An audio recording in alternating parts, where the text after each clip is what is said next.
I'm completely losing my voice, so bear with me. I am making some chop for my birds.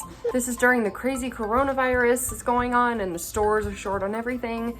So I'm actually having to combine a couple different recipes that Birdtricks has created in order to get a full batch of chop and cover all of the vitamins and nutrients that my birds need. So here goes nothing. And I just touched my face. I'm trying not to touch my face.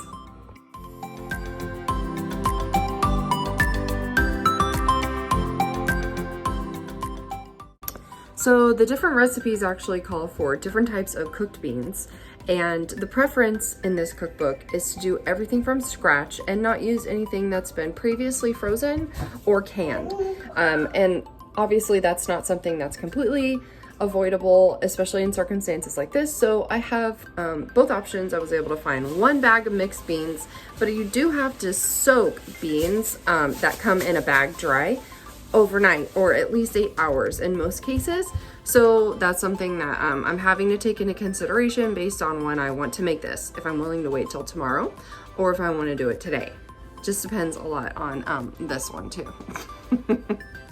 We're being a little needy.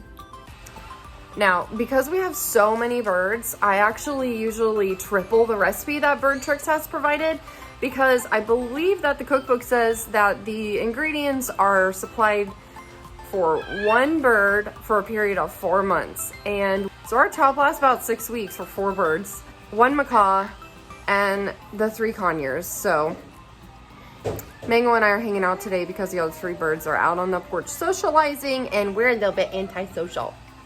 A little bit. You're a little mean. So he's hanging out on Cookie's perch today.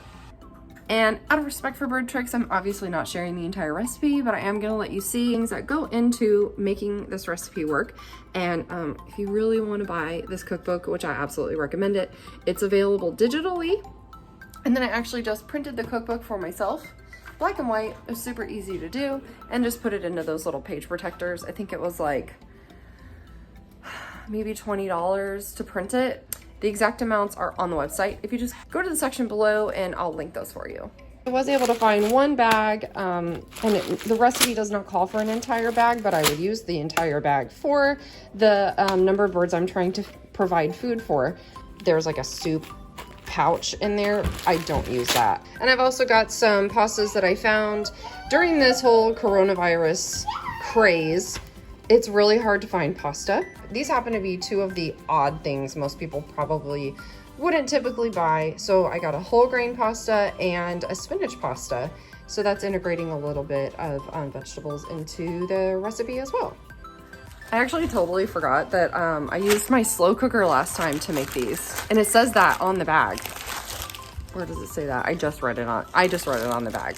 You can use your slow cooker to do these instead of waiting for 8 hours. It's really important to wash everything that you're going to be putting into your bird's food. You don't know where things have been, what they've touched or encountered. It's really easy, just rinse everything off real quickly. If you want to be thorough, you can do a soak on your vegetables with a little bit of gentle dish soap. I know some people that have done that, and it just gets all of any of the spray treatment or anything they may have done off of the vegetables. And of course the beans, you can look for rocks if you'd like. That's kind of a standard, maybe strange thing to some people. Why would there be rocks in the beans? Beans come out of the ground? Because I'm just gonna say that. Because beans come out of the ground. Do a general check for rocks. There's not people eating this, so we're not concerned about teeth, and the birds are pretty cautious about what they pick through. Hi, me. You a good boy?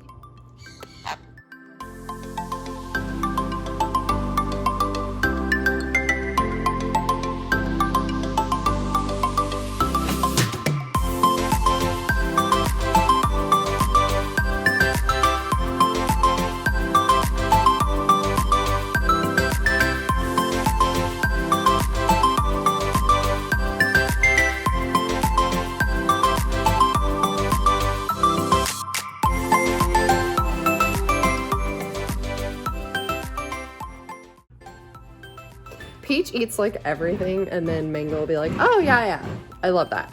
It's fine. I'll eat that.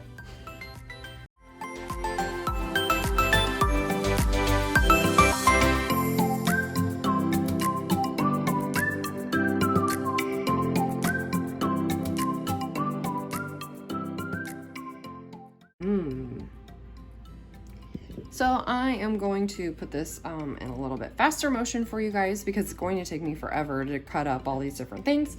So I'll let you watch it and maybe like a little bit of a time lapse. And one of the only things that I'll probably mention is I will be removing the seeds from the bell peppers before cutting them up and putting them in here.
Have some giant containers of vegetables now with no beans and no pasta in them, and it's not going to fit, and I haven't even cooked the pasta yet, so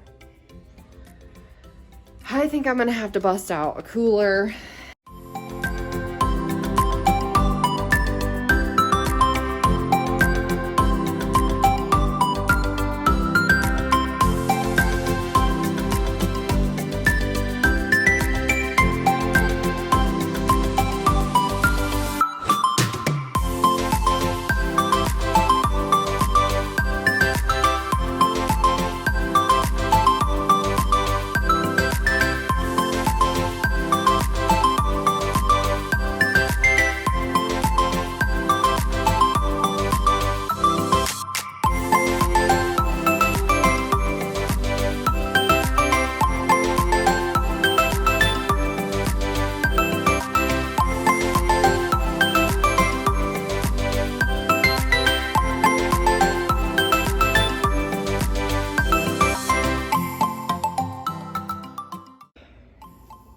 I'm worn out.